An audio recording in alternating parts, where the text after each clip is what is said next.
and go ahead. What am I doing? Beep boom bam boom bam boom bam boom beep boom bam bam boom bam bam bam. Start select.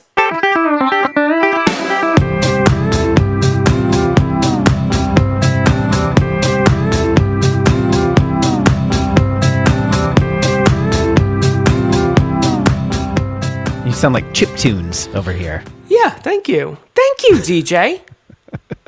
It's the nicest thing you've ever said. In your life, not even just to me.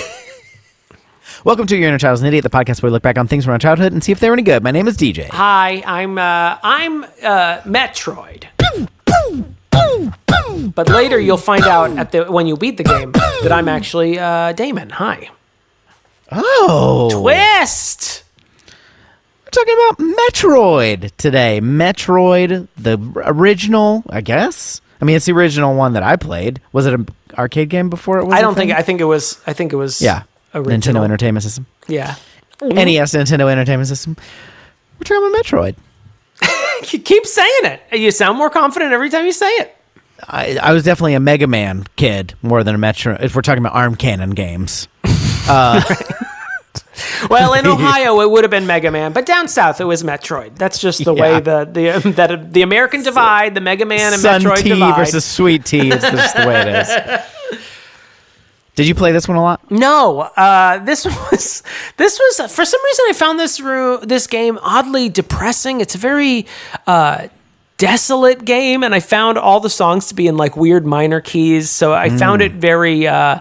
I might have been also too young when this game came out. I think this game came out 86, maybe even 85.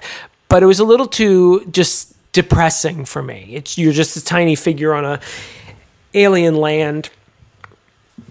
And the music, every time I cannot place any of the music, but I've tried to play Metroid in the current age. Why did I say it like that? And every time the music starts, I'm like, oh yeah, this is a bummer.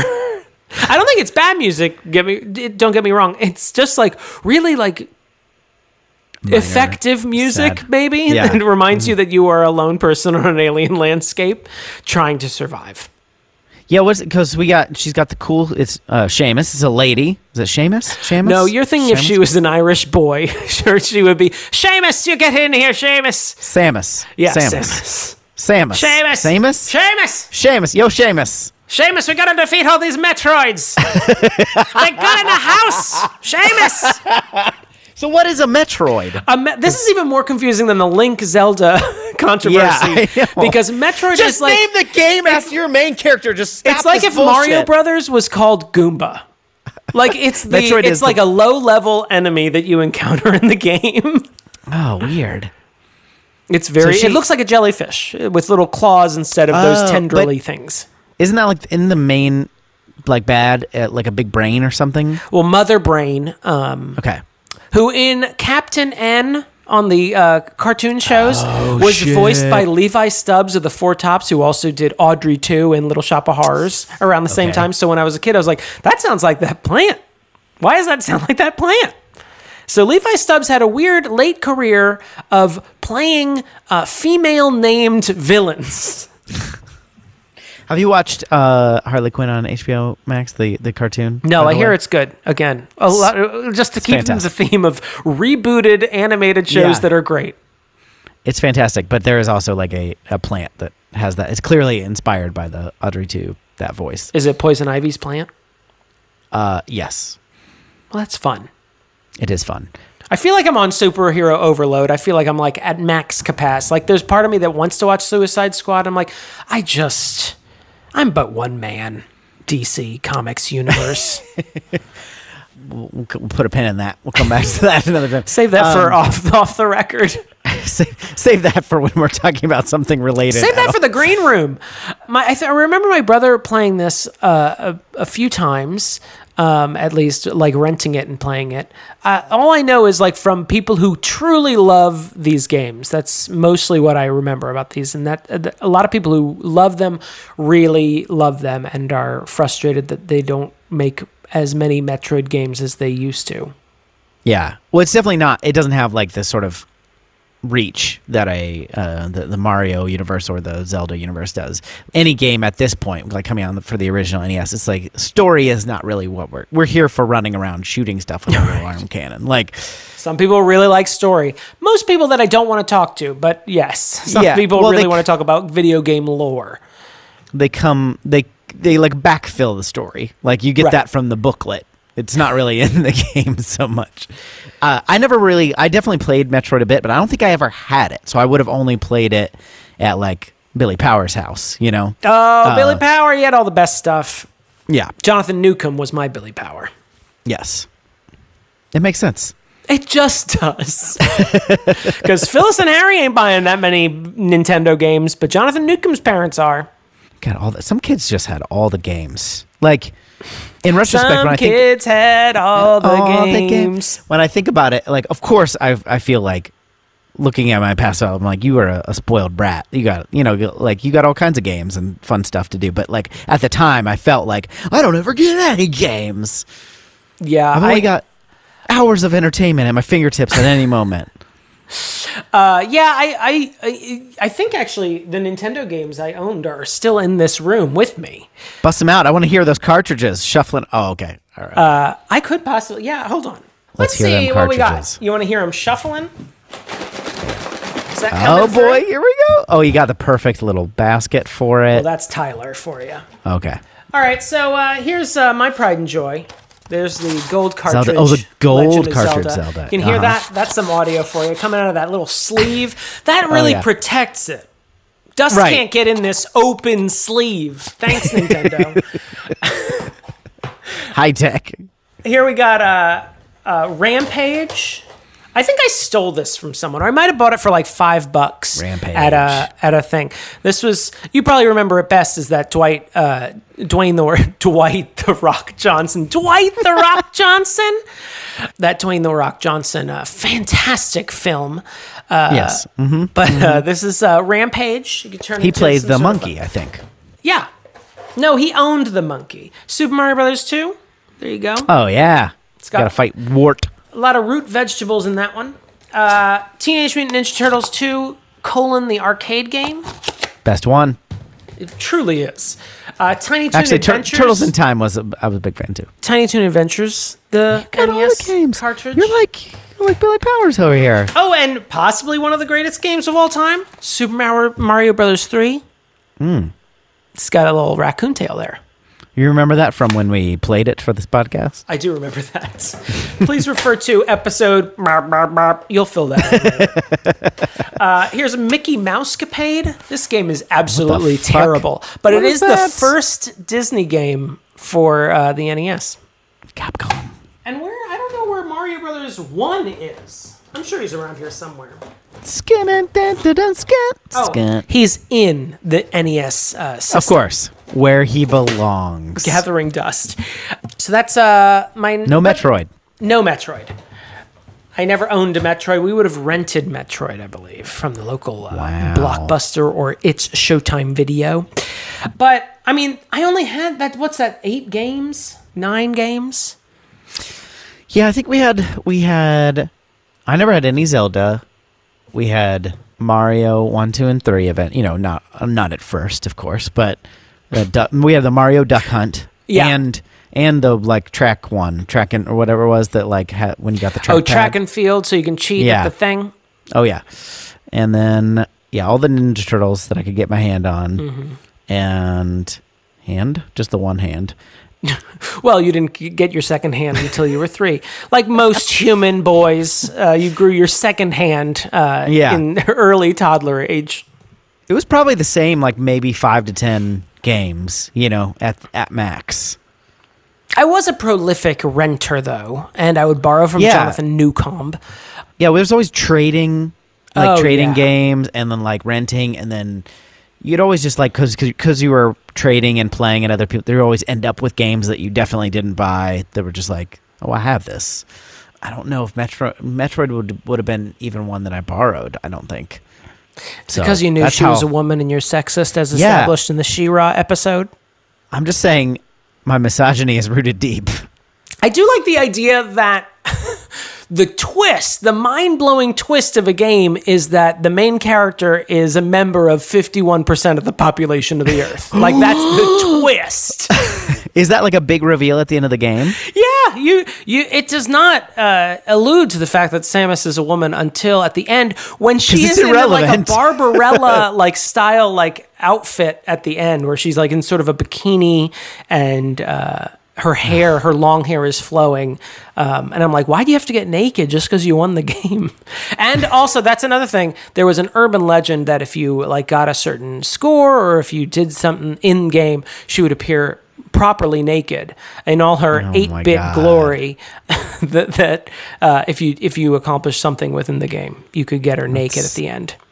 Sounds like a very 8-year-old boy thing to think was going to happen. Yeah, it's I'm like, and that's enough to make you search for years. Is whether Metroid, whether not Metroid, Samus, my apologies, appears naked at the end of the game. We're going to try to make that happen. We're going to try to get the highest score or whatever the fuck you have to do to get that. We're going to play Metroid. Play along with us. We'll be right back.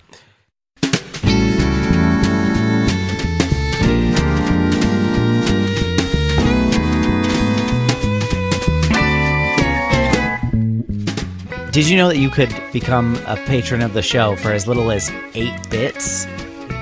Is this the angle? That's the angle. Is it happening right now? Do you get it? Because am I in the midst of the angle? We're playing Metroid, which is an 8-bit game. Oh my god! Of course. And okay. A bit is famously 12.5 cents. So wait a minute. So our lowest Patreon circle is what?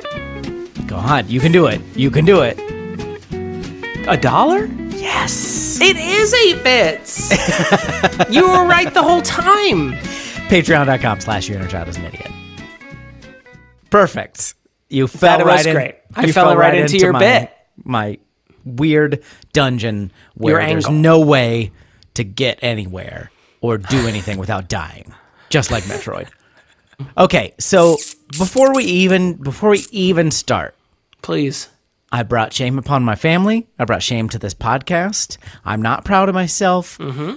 I got too mad at this game and did not have enough, did not make enough time. I'm not going to pretend like this is anybody but my fault. Mm-hmm. It's been a very busy couple of months, and I did not want to spend any more time than I already had being angry at this video game. And so I did not actually complete this game myself. However, I played it a lot. What's a lot? 1,000 hours, it feels like. I can only go, I didn't time myself, so I can only go by... I think that is how time is measured, how you felt time pass. I can only go by, since I didn't specifically time it, I have to just go by what I think it felt like, and I'm going to say roughly 8 years of my life. I did watch a playthrough of a much more skilled gamer than me. So I am familiar with the beats. I'm familiar with what I should have done. Had I been a more avid reader of Nintendo Power magazine, I probably would have followed those steps and gotten to where he got. And so I'm not saying I have nothing to contribute, because I got a lot to say. But the actual playing experience, I just feel like I wanted to get that out there before we even start. I didn't want to lie to anybody. I want to say, as your dear friend, this is a safe space, and you are a failure, and you have let down your family and this podcast. I'd like everyone to meet our new host, BJ Pahilips. He'll be hosting with me. Hey guys, what's going on? Hey BJ, classic BJ. How you doing? Oh, I was just playing Call of Duty. I'm a gamer. I'm only playing games all the time. Man. Me and BJ have a lot in common, as you probably already can tell. We both love first-person shooters. Bro, high five. High five. Well, I mean, we're sort of... Yeah, just do it, though. Well, I mean, what do I, like, press my hand against the screen? Or okay, right in the webcam. Yeah, that's perfect. Is that good? Yeah. Yeah, this is great. I love this relationship, because it's fulfilling in both ways. It's a two-way street. That's what I love about you, BJ. The good thing about DJ is, like, disappointing people is not, like, his number one deep-seated fear in life.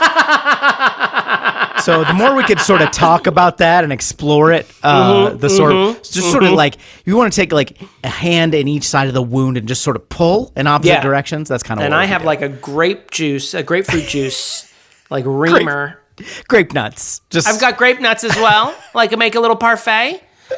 Milk. The grapefruit juice curdles the milk, so we get like sort of a yogurt thing, and then some grape nuts on top. That's fun because they never get mushy even in the slightest. They're always hurting your teeth, hurting your gums. Well, that's because they're made of stone. They're small rocks. So they're actually, the sad thing about grape nuts is that they made too many gravel pieces for the Flintstones movie, and they were like, we got to do something with this. What are we going to do? And they're like, just sell them as grape nuts. Who cares? And they're like, what does that mean?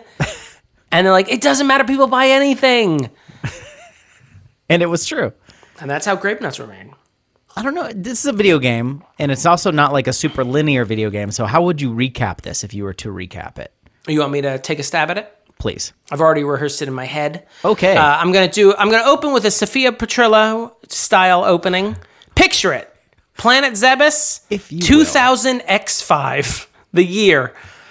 You know how in years you want to know the century and the millennium, but you don't want to know the decade? That's what's happening in the Metroid universe, 2000 X5. We have a bounty hunter, Samus Aran, who has been hired by the Galactic Federation. Is Aran like her middle name, like Samus Aran?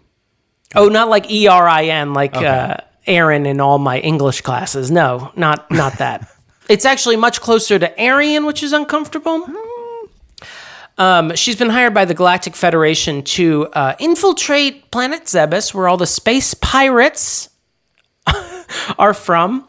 I like the specificity and also the vagaries of the Metroid canon. She goes there. You're like, I definitely want to know more about that, but I'm not going to get it from this booklet. Space pirates, you say? Yeah. The space pirates have kidnapped a very dangerous alien life form called a Metroid, the titular Metroid, and they want to use it to take over the galaxy. So the Galactic Federation has sent Mrs. Metroid, Samus Aran, to go fetch it and defeat Mother Brain, who is the head of the Galactic Pirates Federation. I know what you're thinking. Is she a literal brain? And yes, she is. So Mother Brain is actually not. She's the head of the pirates. Did you say? You know, I mean, you're putting me on the spot now, and I feel like if you had asked, if I was just recapping a video game, say, I would have said that. And now that you're like putting me on the spot, I feel like a pressure is upon me to say yes, she is. But I feel like there's probably a nerd somewhere who's like, actually, she's a contractor with the space pirates. Well, and to be fair, let's put it out there. Like this game, all the story beats really come from like ancillary material. Like, and this is straight up Alien. Original. Yeah, it's original NES 8-bit game where you get a little bit of story from the booklet. And the game is really just about gameplay. And there's enemies and you shoot them. And there's bigger enemies and there's power-ups. It's not like... So I'm not saying it doesn't matter or that they didn't build upon it later in other games. But like, there's a lot of fill-in-the-blank story. So I'm not going to I mean, everything I said is straight from the manual. It's not from any of my gameplay. That I was like, I see. So Mother Brain is the head of the space pirates. And I can say that with confidence. She is... recurring antagonist in the Metroid series. Cold and ill-tempered AI created by the Chozo, but turned against them when the space pirates invaded Zebes. After showing her intellectual might, Mother Brain became leader of the pirates, and greatly increased the efficiency of their attacks against the Galactic Federation over the years. So that's from Wikitroid, which... Which I would hope they would be an expert. Which, as a young boy, I had delivered in volumes to my home.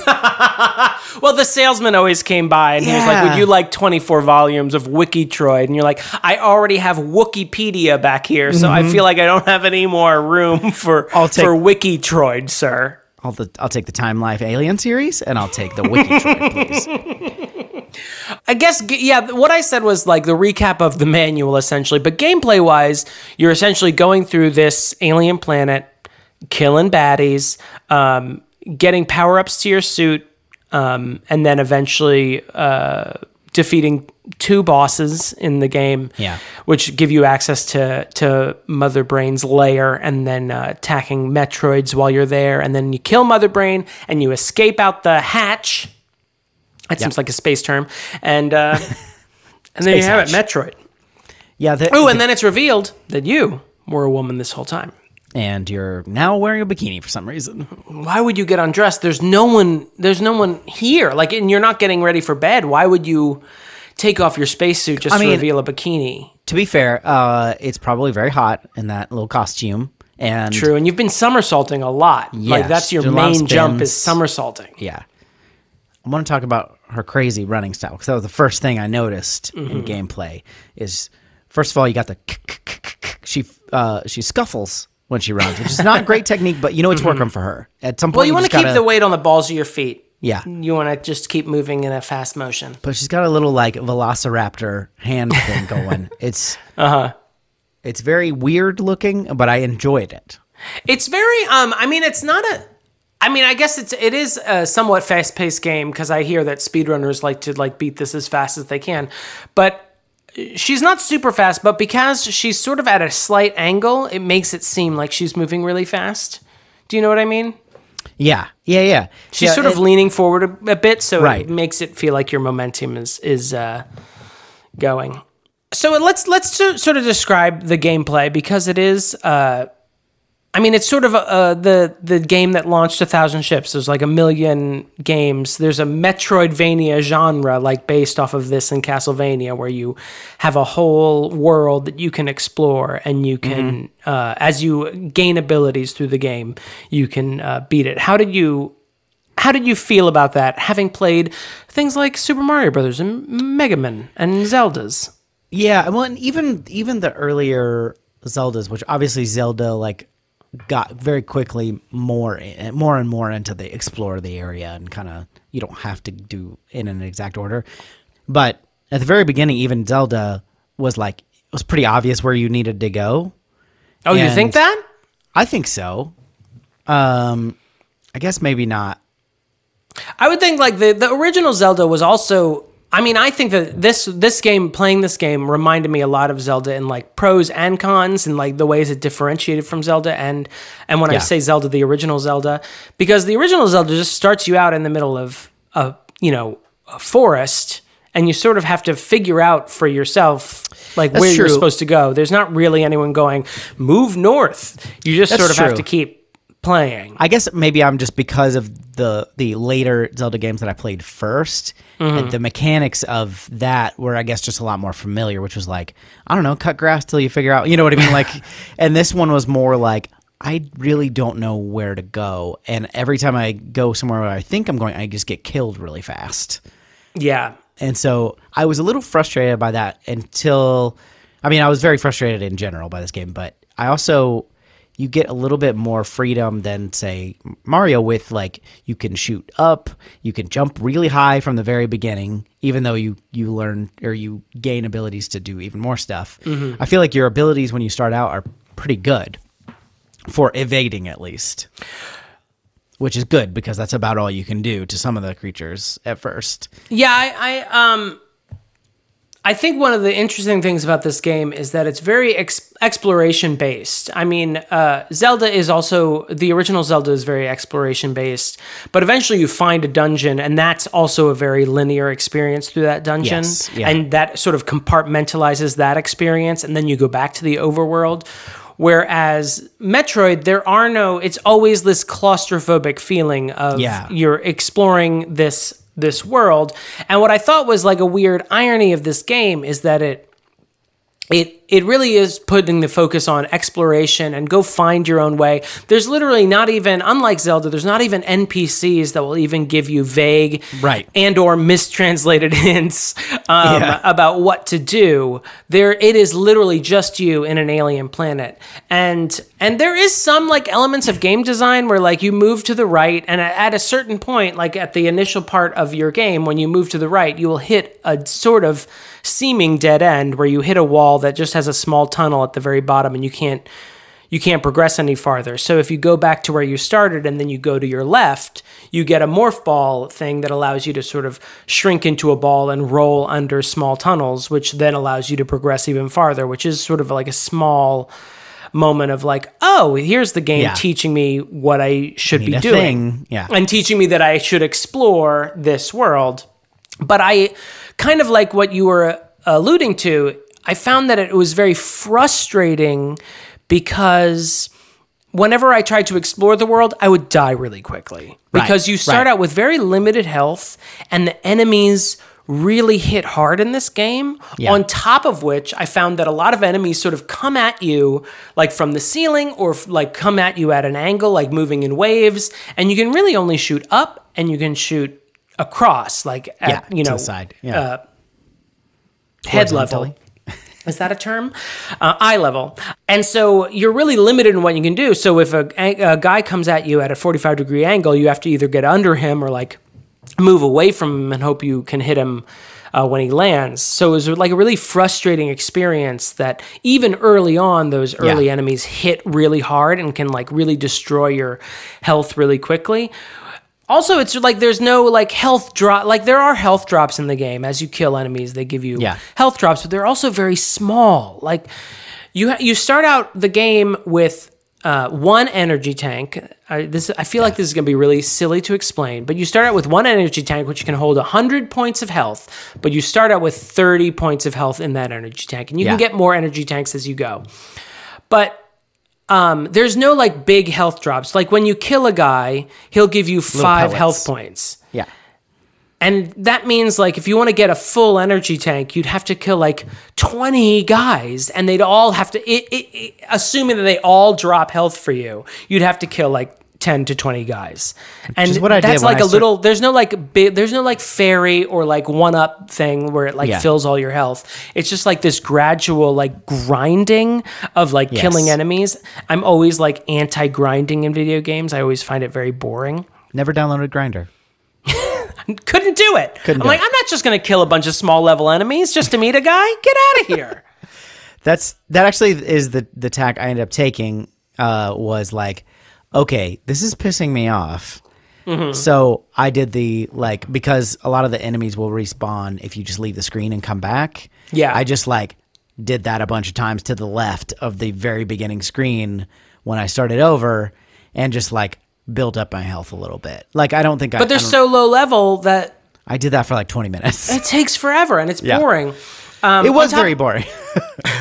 On top of which, I feel like what I'm trying to say is that teaches you that exploration is a really frustrating thing, but it's also the main mechanic of the game. So I feel like it's in conflict with the game. Because it teaches me that I don't want to go to places where there are bigger enemies that might have bigger health drops because they'll take my health instantaneously. So you just sort of stay in those same repetitive rooms over and over, killing those small porcupine enemies that crawl all over everything. So it can sort of be a frustrating thing. Did you notice that this might have been a mechanic because we played on the Switch. Because it did not have it for the old school NES, so I think some of the mechanics would be a bit different. Although it's mostly the same. Aside from the rewind feature, I think it's pretty much the same as the NES release. Yeah, I did not use the rewind feature this time. And I spam that rewind feature a lot. Yeah, and I think that may have helped me be less mad if I had used it. Mm-hmm. Oh no, let me stop you right there. You'd be the same amount of mad, but not as dead, because I got real mad. I remember when we played Mega Man with that, it was I don't know how this is fucking possible without that. But the thing I noticed too, and again, this might have been a mechanic of the Switch controller, was when you do get the additional weapon, the rocket launcher, just how long it takes to switch over to, because every time I'd be no, I push this. Oh, yeah. I think that might be a Switch-specific thing. Because it would have been the select button on the NES controller, that's true. Which would have sort of been just down with your thumb. But with the Switch controller, it's up. You have to take your thumb, your left thumb, and go I had to up. look at it every time. And then you have to basically pause so that I don't get killed while I'm looking for it. That's another example of frustrating grinding is that every room has like a door, an entrance door and an exit door on either end. And in order to open those doors, you have to just shoot one of your shots. But sometimes there is a red door, which means you have to shoot a missile at it. Did I say a missile? I meant 5 missiles. Yeah. Which are not necessarily hard to come by, but at the beginning of the game, you have 0 missiles. And every time you find a missile capacity increase, it's 5 more missiles. So when you find your first missile, it's 5 missiles. So when you find your first red door and you're trying to figure out what the fuck am I supposed to do here, the idea that I have to throw all my current missiles at it just to open it is silly to me. It is a infuriating thing, because also there's not a lot to say, at least unless you've read the manual that says you have to shoot 5 missiles at red doors. There's nothing in the game that says you're the right thing, keep firing missiles at it. Right. So you just I watched a few playthroughs after I had played and saw a few people get really frustrated because they shoot 1 missile at these red doors and nothing happens, so they assume that is the wrong thing to do. Yeah. Yeah, that's what I did the first time. And then it wasn't until after I had already yelled and given up because I don't know what the fuck you need to do for this. And it was like, oh, shoot more missiles than I have is what I need to do. Yeah, it's like the missiles are too valuable in that part of the game for that bullshit, which, to be fair, is like, well, maybe go somewhere else first and then you can go there. You know what I mean? Like after. Well, no, I mean, I think early on that is like you kind of have to do that. It's kind of the only way forward, so it feels kind of weird. This is the way it says in the manual. Go here. Yeah. I don't know how when you were playing before you got incensed, I had to look up a map online. Like that was the only, I didn't do a walkthrough, but I did have to look up a map because there's no map in this game. Even any rudimentary map, you would have to either draw your own map as a kid in 1986, or you would have to, I'm sorry, that's the only option. I don't know what I thought the second Look thing it up in Nintendo Power magazine. Right, you'd have to have a subscription to Nintendo Power. Call it Nintendo and it was Power very Hotline. helpful, but I mean, I can't imagine being a kid in the 80s because a lot of these rooms, probably due to the limitations of the hardware, are just repetitive rooms. Some of them look absolutely identical, and I found myself, before I had decided, okay, I'm just going to get a map. I'm going to count that as not cheating if I look up a map. I would get lost and not be sure where I am. And when you die in this game, you start at the same spawn point in the beginning of the game. You start where you start the game, literally. So if you die, you start at the same place, and you have to retrace your steps. And if there's a lot of tall vertical corridors that you have to traverse and all that stuff. And a lot of them look identical, even down to the color. Like some of them are color swapped, some of them the same color. And it can be very frustrating to not know where you're going. I feel like that's the only way forward, is to either find a map or draw your own, because that is actually kind of what broke me finally, is that I realized the sort of scope of it is because I had been okay, I got to a point where I was like, I definitely need to look some stuff up because I'm just sort of wandering around and dying. And then I looked up a map and I had it, and I was like, this is going to take fucking forever because even knowing where I'm going, my skill level was still so low, and I hadn't I know I need to get to this power up, and it gets a little easier with the power ups, like the different guns and stuff, but it was not easy even with those. It was still, I just saw a lot more yelling at TVs in my future, and I didn't need that in my life at the moment. I just want to say, I'm not mad that we covered this, but I also I am not actually that mad at myself for giving up on this because it sucked. I was not having fun. No, we're sort of I feel like we're dancing around it. I mean, we can get in this in our verdict, but I mean, because Metroid Dread, which is the latest game, came out just this month, a lot of people have been doing retrospectives on the series, and I've been watching them because I'm kind of curious, if I want to play Metroid Dread or not. And a lot of them are you can probably skip the first game, or I think there was a Game Boy Advance remake of the first game that is a lot more, not hand-holdy, but it has a map, for example. Right. And I'm come on, guys. I already agreed to do this for the podcast. We even agreed. We already did the intro for it. We already did it. Did you notice that even though we were playing an emulator on the Switch, it was still had the same glitches?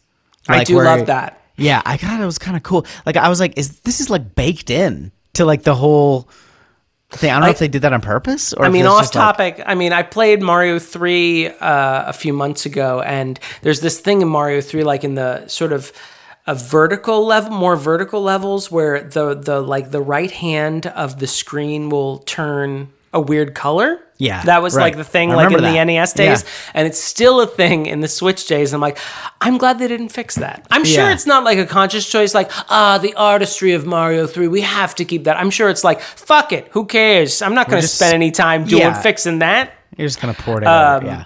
I think it's something to do with the scrolling, but it is a weird aspect of Mario 3, and it's still in the emulated versions on Switch.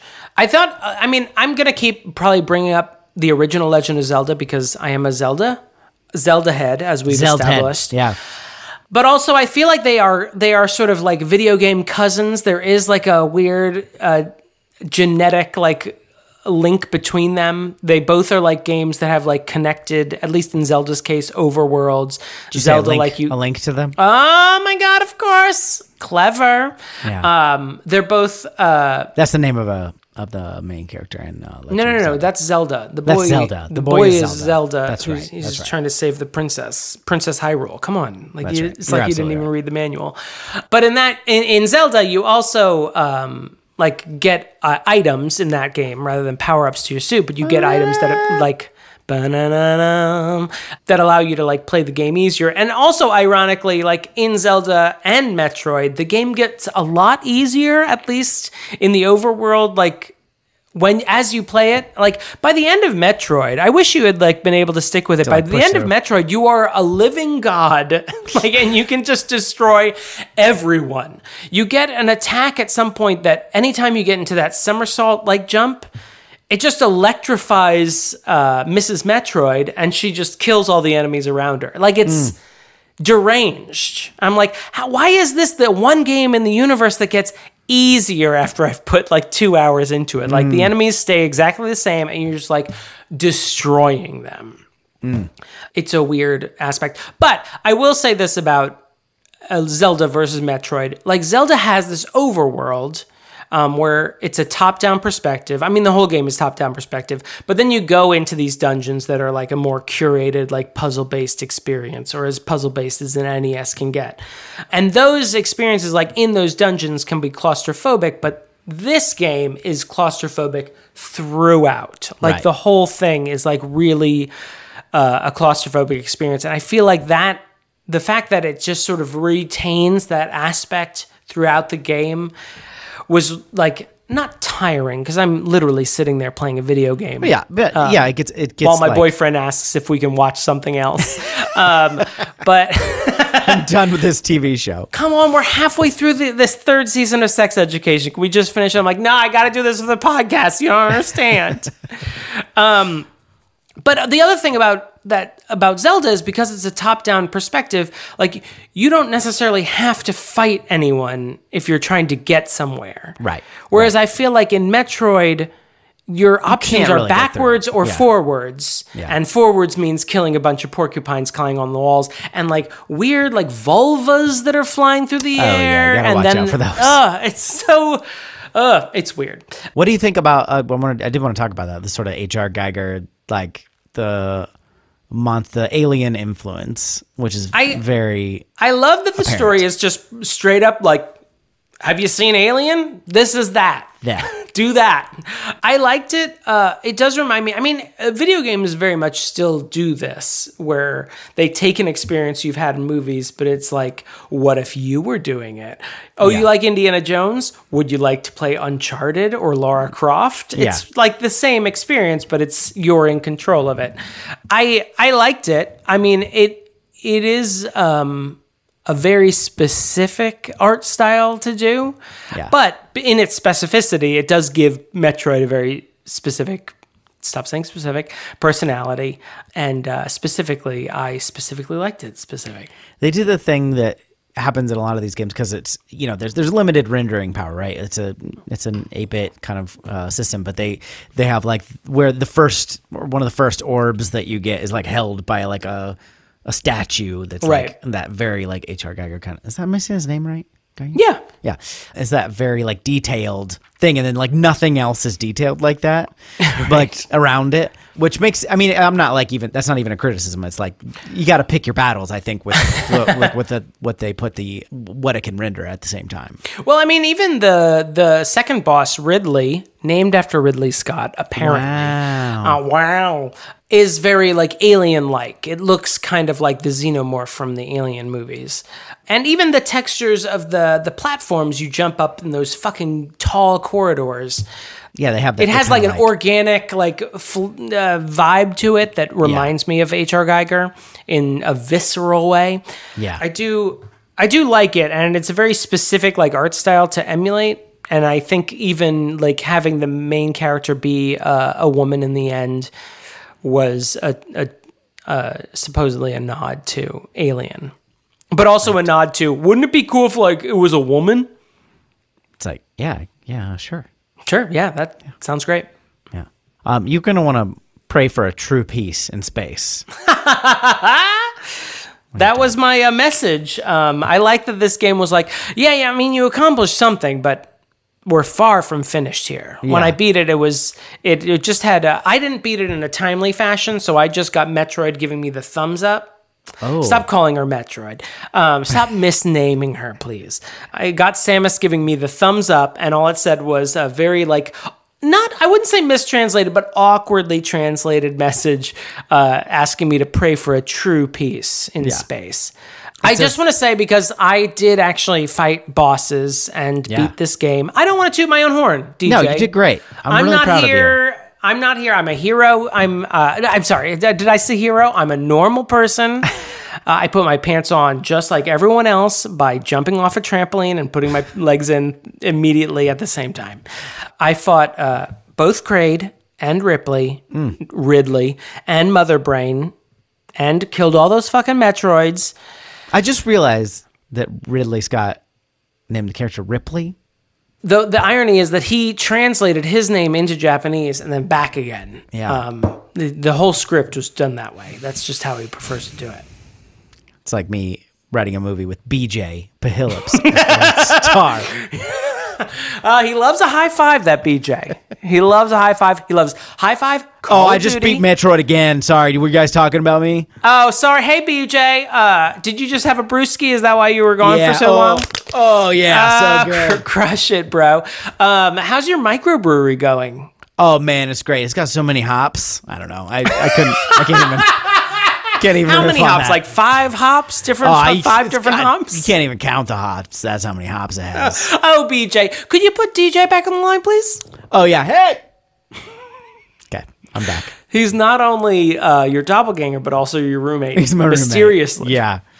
He makes a mean apple crumble, surprisingly. You know, he's a sweet guy. He's a sweetheart. He's a sweet guy. He's a sweetheart. Don't come back in, though. Goodbye. No, DJ, BJ, I meant. Please, no. Do you want to go to the verdict? Hold on. I do want to talk about the bosses. Yeah, let's talk about the bosses. I have nothing to add here. Absolutely. I watched someone fight them. I feel like I have nothing to say. They are... What's that? It's a very specific Germanic word. Infuriating. I was incensed. I was livid. If I was in a Popeye cartoon, you would see like a red line coming up my body, and then once it got to my head, steam would come out of my ears. I got to Kraid, and I probably had like 3 energy tanks, everyone. Is everyone following along with the energy tanks metaphor? Kraid is the one with the udders, right? The teats that shoot. DJ, I wish you were wrong, but yes, DJ, yes, Kraid is the one with the teats and the udders that shoot the teats at you. Uh-huh. You can freeze the teats, stand on said teats, and shoot at Kraid if so you wish. Mm-hmm. And I do. But it's also one of those things like when you got to, 8-4 in Mario Brothers and Bowser is like throwing fire and also like shooting a bunch of hammers at you in a waterfall. Yeah. And you're like, what's going on here? That's what Kraid is like. He's shooting horns, I want to say, from his back that arch over you. And then he's shooting his teats, as you so wisely identified, at you. 3 teats in a column, as a normal human woman would have, as is my understanding. It's chaos. And I was like, I have to be missing something. And so I watched, probably someone 20 years my younger play Metroid on the YouTubes. And it just seemed like chaos there too. They're like, you just got to keep bombing him and just keep doing this. It's like it's definitely one of those situations where it's not a strategy. You're just there to live longer than Kraid. That's all you want to do is like live longer than the boss. It's a battle royale. Infuriating. Ridley, the second boss, is a little bit better, but only in a bad NES way. Like it's bad NES in the opposite direction, in that Ridley just throws things in an arc, and if you get under that arc, it's like the Hammer Brothers rule in Mario. Like you can't hit me because you don't have any AI to recognize that I'm right in front of you. So I just shoot a bunch of missiles at you and you die. But when I got to Mother Brain, unfortunately, Tyler came down. I hate when Tyler comes down when I'm playing a video game because it's Dr. Jekyll and Mr. Hyde. It's my worst self. I wish I had better control over myself, but I don't. And so I just get so it's definitely the id coming. Mad. So it's also like silly to say that I'm so mad while I'm relaxing ostensibly. Yeah. Just hanging out playing some games, bruh. But she's like shooting SpaghettiOs at you. Yeah. There's these weird yellow lines coming at you. All of them kill you. I was spamming that rewind button on the what have you so much. But I did murder Mother Brain. I guess that's the end of her. I guess we'll probably don't worry about it. She'll never appear literally in the next game. We won't see her again in Super Metroid and Metroid Zero Mission, and also a flashback during Metroid Other M. But I will say this, because you hear about Metroids by picking up the game box, and you hear about these aliens, but you finally actually encounter them when you beat the first 2 bosses and you can get into the final area of the game, and they are terrifying. They you first encounter them in like a tower, one of those vertical towers again, but this time you're descending the tower rather than ascending. And so you'll land on a platform and a Metroid will just like sort of come up below the platform because they're like programmed to just like come straight towards you. And it's still NES like style gameplay, but it was oddly terrifying. As I played it, because you have to freeze them and then shoot a bunch of missiles at them in order to kill them. But it was scary. It was actually legitimately scary when I got to that last level. These jellyfish robots are after me. Even though it was just a ripoff of Alien, it worked. I will say that. It worked. It's a very successful video game. It's really popular. Do you want to go to the verdict now? I do. Okay, great.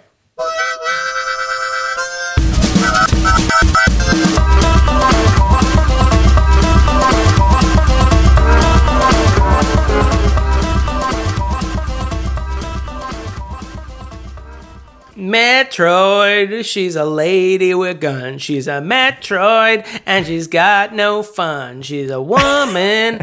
Did I mention she? That's her preferred pronoun. Metroid.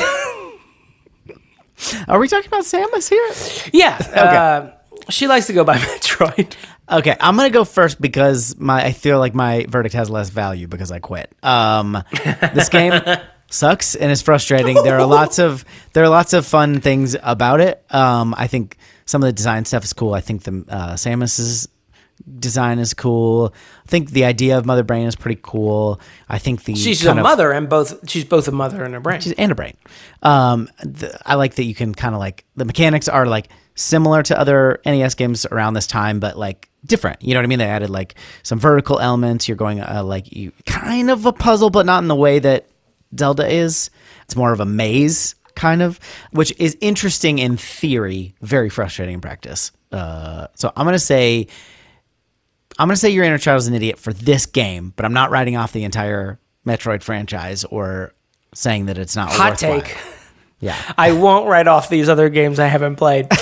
No, I totally agree with you. Your inner child is an idiot on this one. I will say there are a lot of like really clever ideas, and I feel like I think this is true with a lot of NES games, in that there are a lot of ideas that are sort of in a very early state and they are limited by the technology of the console itself. I think this is also true with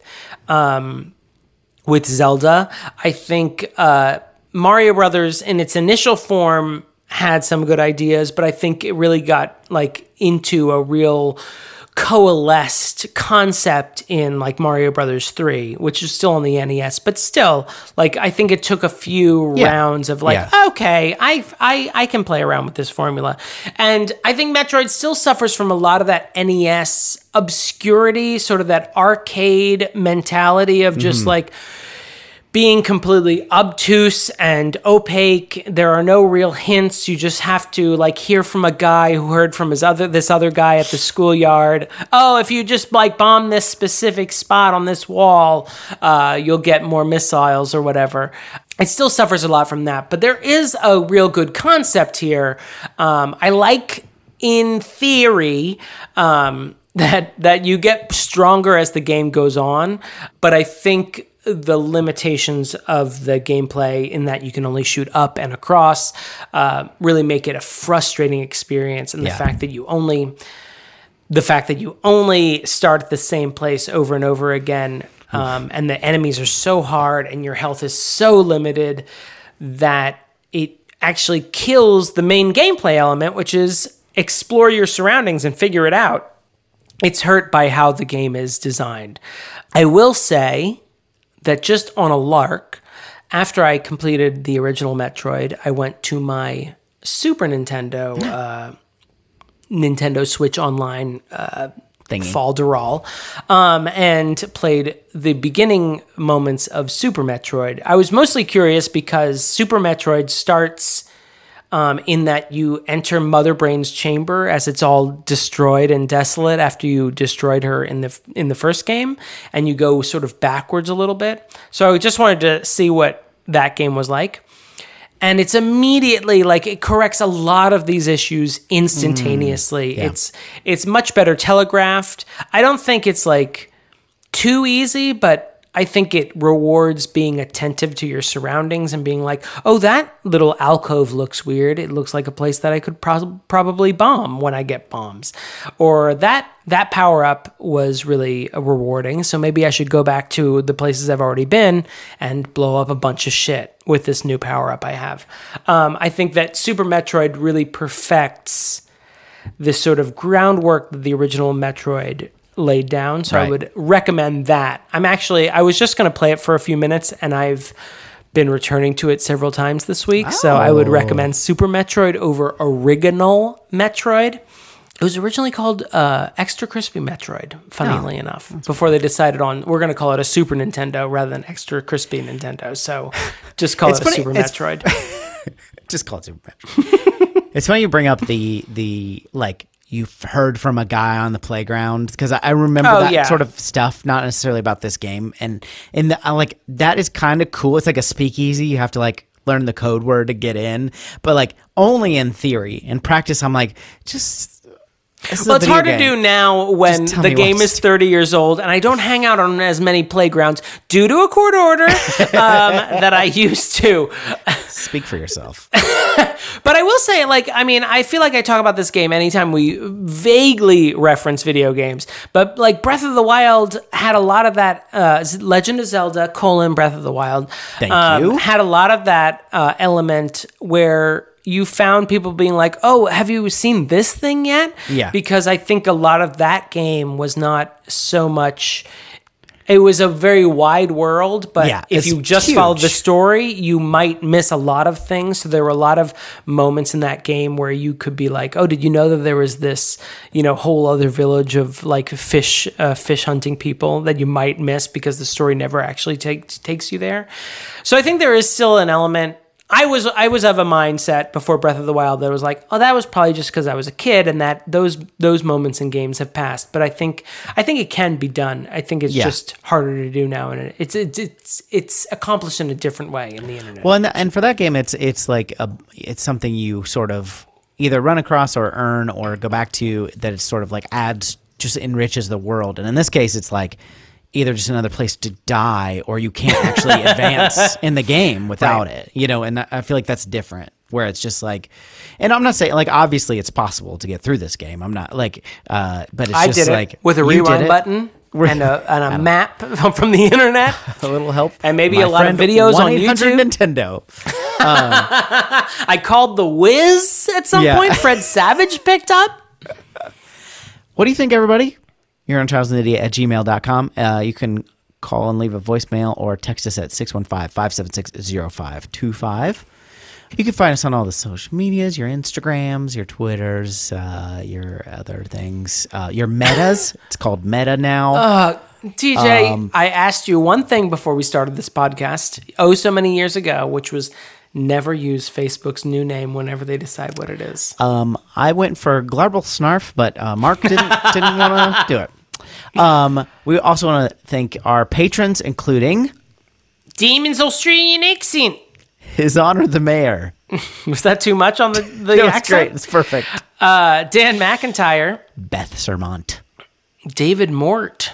Jonathon Day. The supreme ruler of this podcast. Just Cuz. Scalfasaurus, who is actually the third boss in the original cut of Metroid. That's right. Right after Dr. Halcom. Right after Dr. Malcolm's heaving bosom. Heather Tuggle, how you doing? Tyler Richardson. Captain Jean-Luc Picard. Karen Kurd. Lindsey Nell. The Zesty. Jacob Grimm. Particle Man. Dramatically placed hot dog. Larissa Maestro. T. Smith. Jeremy Powlen. And of course, Kevin from the mysterious land of Cleveland. Flee to the Cleve. Thank you all very, very much. If you want to support the show like this, patreon.com/YourInChildSanIdiot. Beep, beep, beep, beep, beep.